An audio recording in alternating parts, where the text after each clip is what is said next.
Welcome, today in front of me Realme Narzo 50 and I'll show you how to adjust ringtone volume on this device. So first you should go into the settings application, and after that tap on the sounds and vibration.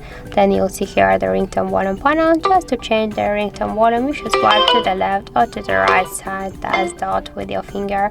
Also we can do it by the second way, just by press up or down volume button this way. But first be sure that here in volume button function you have selected the ringtone, and after that just by press up or down volume button we can also change our device ringtone volume, and we can do it by the third way, just slide to the up or to the down this volume panel, and that's it.